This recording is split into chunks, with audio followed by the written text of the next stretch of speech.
सबको प्रणाम। मैं यानी शिव भक्त।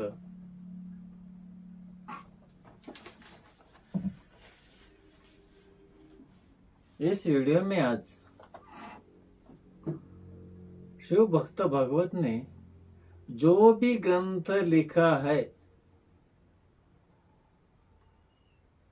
उसी के 7वें नंबर के मंथन का विवरण आज देने वाला हूं।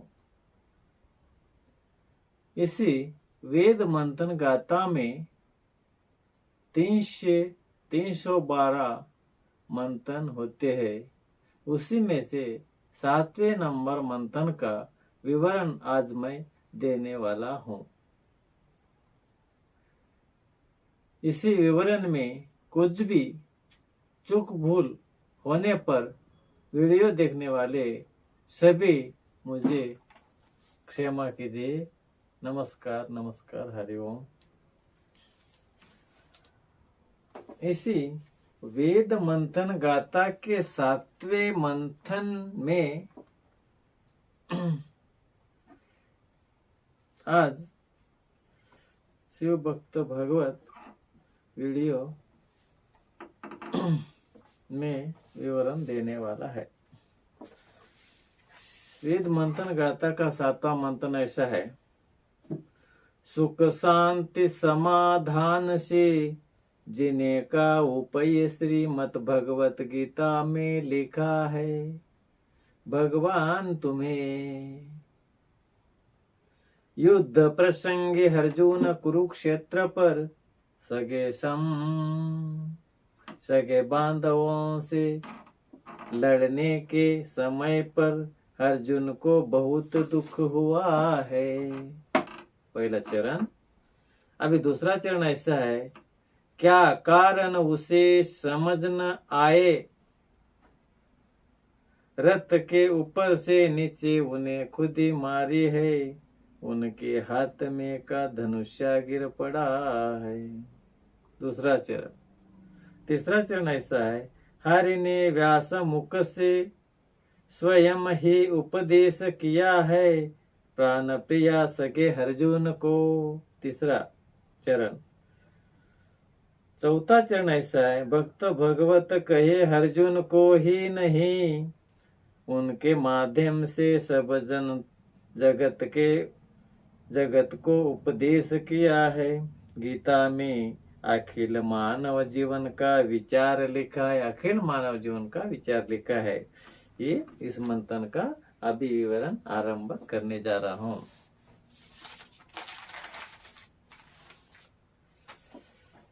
इस वेद मंथन गाथा के 7वें मंथन में भक्त भगवत ऐसे वर्णन करते हैं कि सुख और शांति समाधान से जीने का उपाय और शाश्वत के लिए कुछ देवी संपत्ति को प्राप्त करके लेने का उपाय इस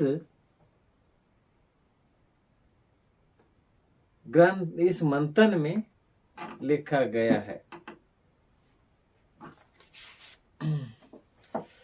सुख शांति समाधान से जीने का उपाय और शाश्वत के लिए कुछ दैनिक संपत्ति को प्राप्त करके लेने का उपाय इसमें लिखा है। कृष्ण भगवान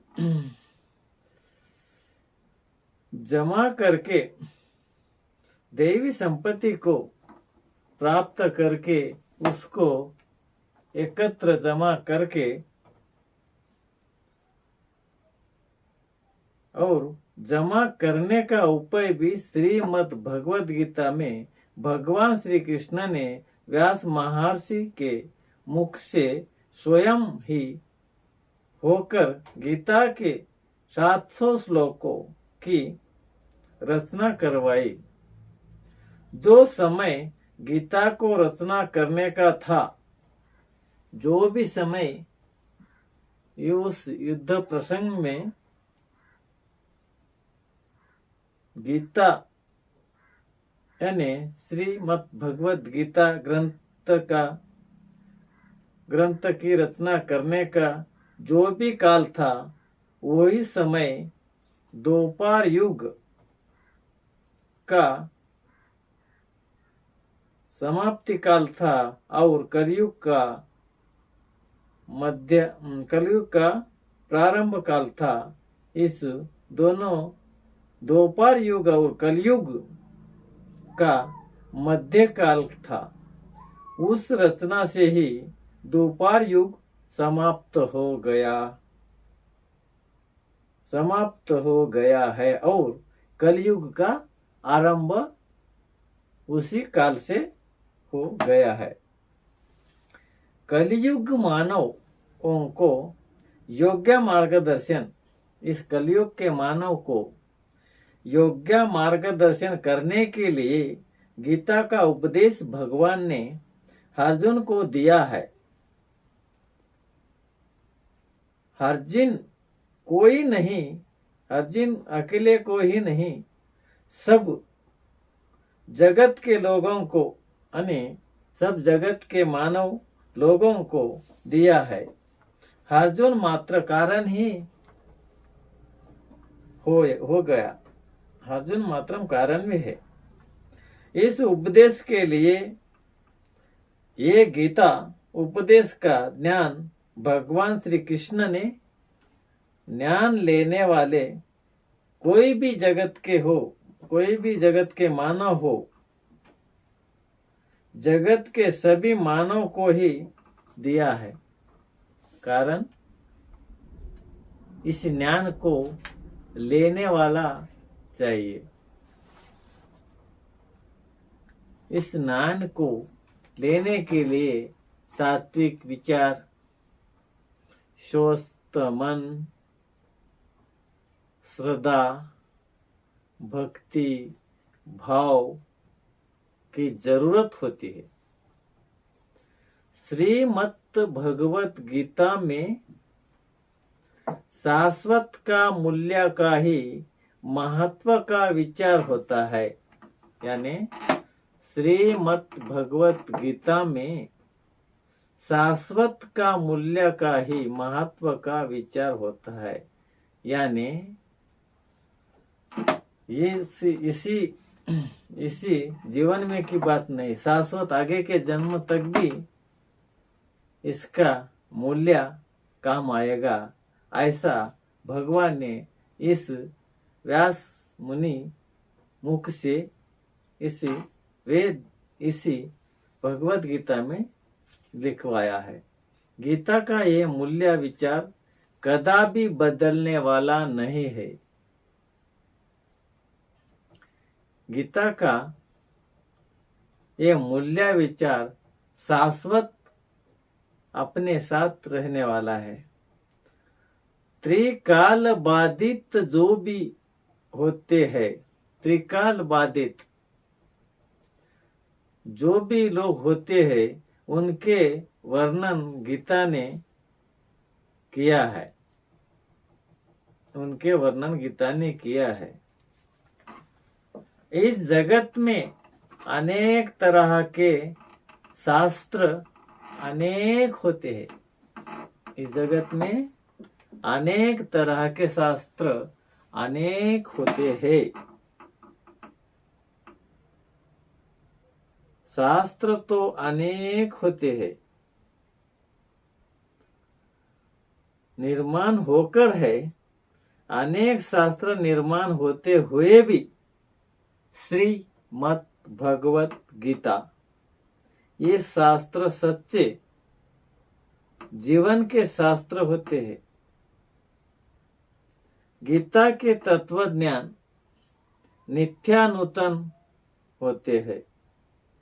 हमेशा के लिए गीता के ज्ञान, गीता के जो भी ये तत्व ज्ञान होते हैं नित्यानूतन होते हैं। कभी भी पुराने ऐसे वो नहीं होते हैं। प्रत्येक क्षण यानी समय समय नया नया आता है, वैसा ही प्रत्येक क्षण जैसा नित्यानूतन होता है, वैसे ही गीता अपने को नवीन प्रेरणा देती है, नई नई प्रेरणा देती है। गीता तो जीवन का नित्य शास्त्र है। ये गीता क्या है? मानव जीवन का नीति शास्त्र है। इसी गीता नीति के आधार हम इसी गीता के यानी गीता में जो भी सत्य वचन शब्द अनेक लिखे होते हैं, उसी के ही आधार से हम चलने से हमको अपने आप और अध्यात्म क्या है, अपने आप यानी ऑटोमेटिक अपने आप अध्यात्म क्या है वो समझने लगता है, अपने आप समझ में लगता है इसके अध्ययन करने से। प्राचीन काल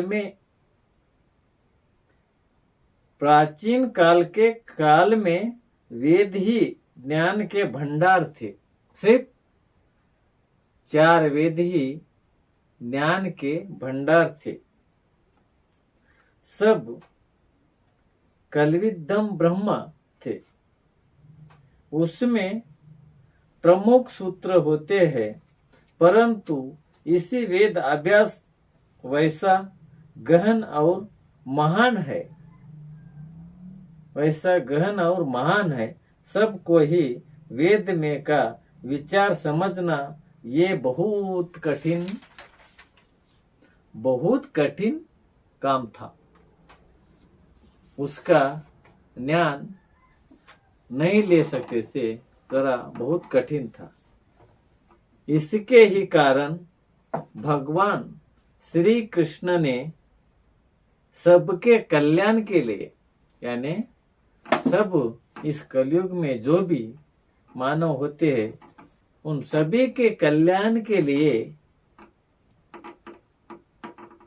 छोटी सी गीता शास्त्र निर्माण किया है। एक छोटा गीता शास्त्र का निर्माण किया है, श्रीमद् भगवत गीता।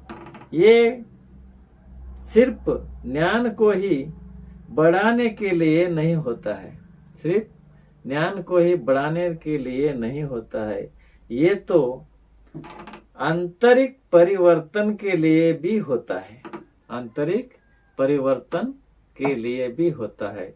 यानी स्वभाव ऑटोमेटिक गीता के अध्ययन करने से मानव का जो भी मानव इसे अध्ययन करता है, उसी का स्वभाव ऑटोमेटिक बदल जाता है। ये तो आंतरिक परिवर्तन के लिए होता है। जो व्यक्ति अपने अंतःकरण परिवर्तन कर लेता है, उसके स्वभाव अवश्य उदार होता है, आवश्यक उदार होता है। गीता में के ज्ञान के भक्ति में रूपांतर होना अत्यंत आवश्यक है। इसी श्रीमद् भगवत गीता इसी ग्रंथ के रूपांतर होना अत्यंत आवश्यक है।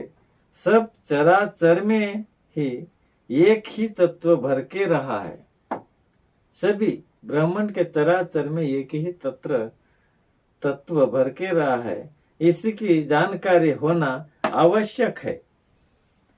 सबके ऊपर सब प्रमाण में निस्वार्थ प्रेम, सभी के ऊपर सम प्रमाण में निस्वार्थ प्रेम हमको करना है। इसी कारण मन में त्याग की भूमिका प्रकट होना हमें अत्यंत आवश्यक होती है। मन में त्याग की भूमिका प्रकट होना हमें अत्यंत आवश्यक होती है। निस्वार्थ प्रेम मानव जीवन के सर्वश्रेष्ठ देनगी, मानव जीवन की सर्वश्रेष्ठ देनगी होती है। मानव को अंतर्मुख बनाने की क्षमता श्रीमद् भगवद गीता में ही होती है।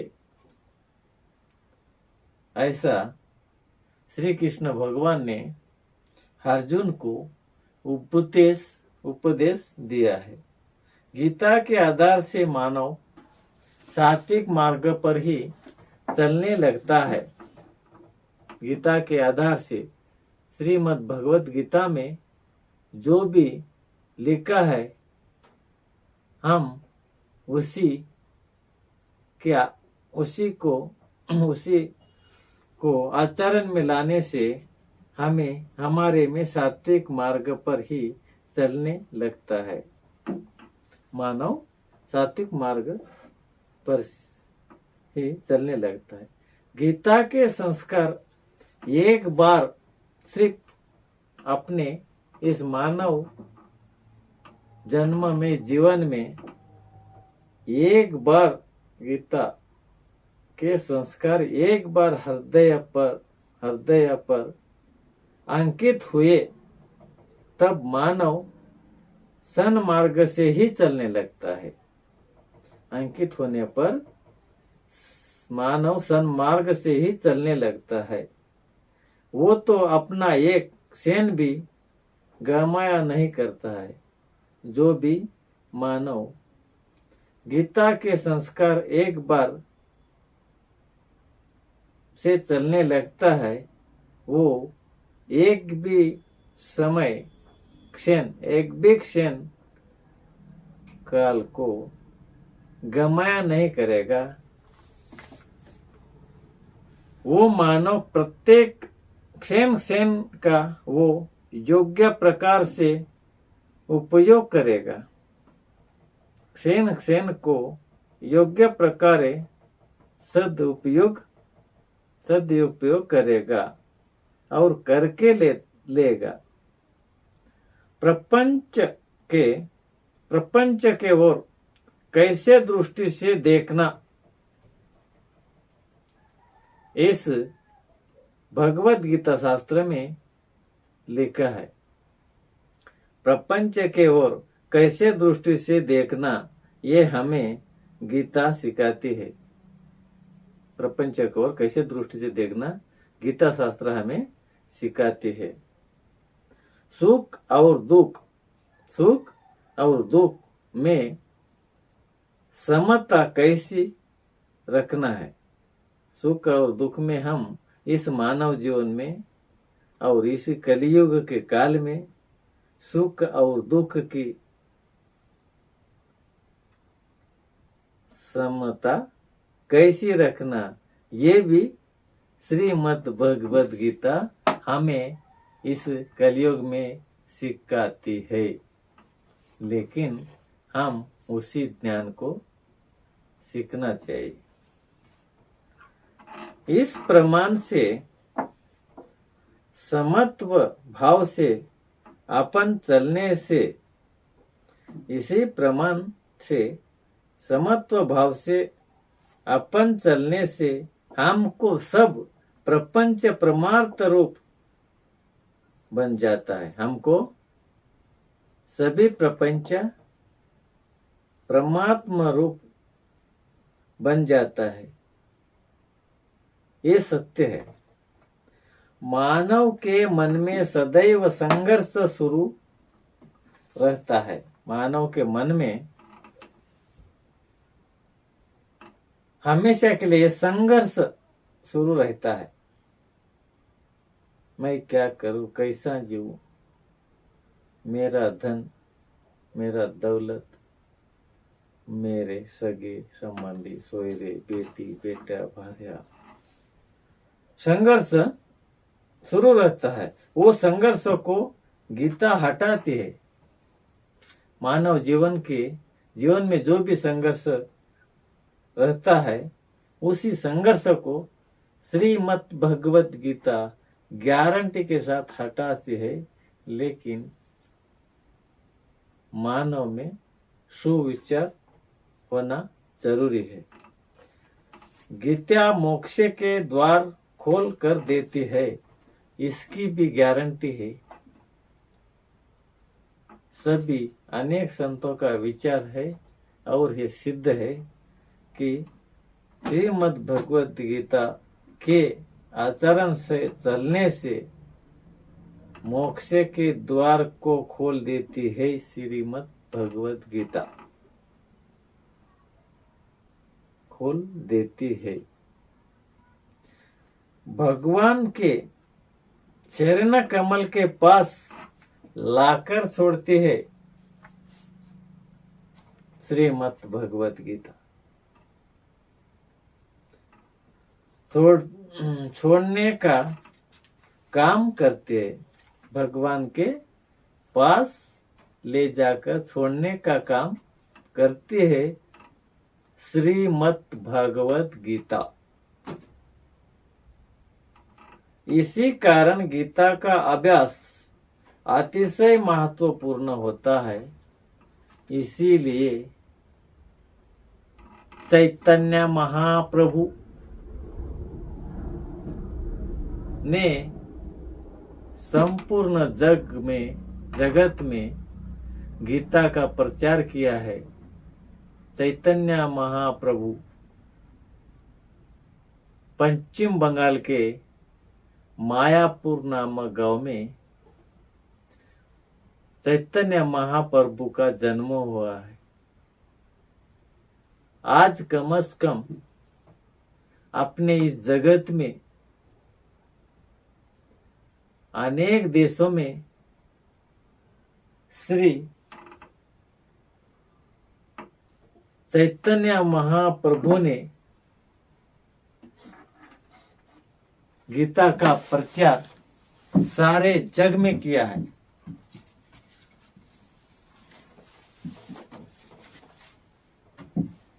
कम से कम आज 15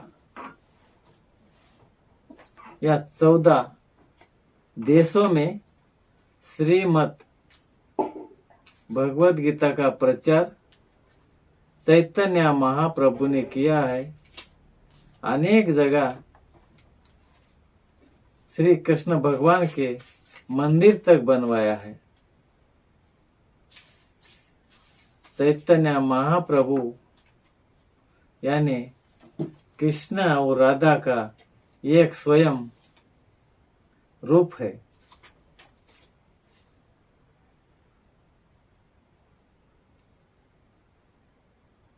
चैतन्य महाप्रभु ने इतने सारे देशों में कृष्ण का इस्कॉन टेम्पल बनाया है। इंडिया में तो है ही, हिंदू का ही देश है। अमेरिका न्यूयॉर्क में दूसरा नंबर, ये फर्स्ट नंबर न्यूयॉर्क में अमेरिका में चैतन्य महाप्रभु ने श्री कृष्ण जी का मंदिर बनवाया। उसके बाद कनाडा देश में चैतन्य महाप्रभु ने श्री कृष्ण का मंदिर बनवाया। उसके बाद जापान में चैतन्य महाप्रभु ने गीता का प्रचार किया। उसके बाद श्रीलंका में, उसके बाद इंडोनेशिया बल्ली सिटी में, उसके बाद थाईलैंड, उसके बाद कोमोडिया, उसके बाद 90 नंबर में आता है न्यूजीलैंड, उसके बाद नेपाल 10वें नंबर में आया है। उसके बाद बांग्लादेश 11वें नंबर में आए। उसके बाद लंदन 12 नंबर में आया है। उसके बाद पाकिस्तान और रशिया, इन 14 देशों में चैतन्य महाप्रभु ने गीता का प्रचार किया है, श्रीमद् भगवत गीता का प्रचार किया है। ऐसे श्रीमद् भगवद गीता मानव को सुविचार देने वाली है। इसी वेद मंथन गाथा के 7वें मंथन में श्रीमद् भगवद गीता का ही आधार लेकर इसी 7वें मंथन का विवरण दिया है। अभी इसी के साथ इसी वीडियो, ये 7वें मंथन का वीडियो यहीं पर समाप्त हो रहा है। सभी को राम राम, नमस्कार, हरि ओम, हरि ओम।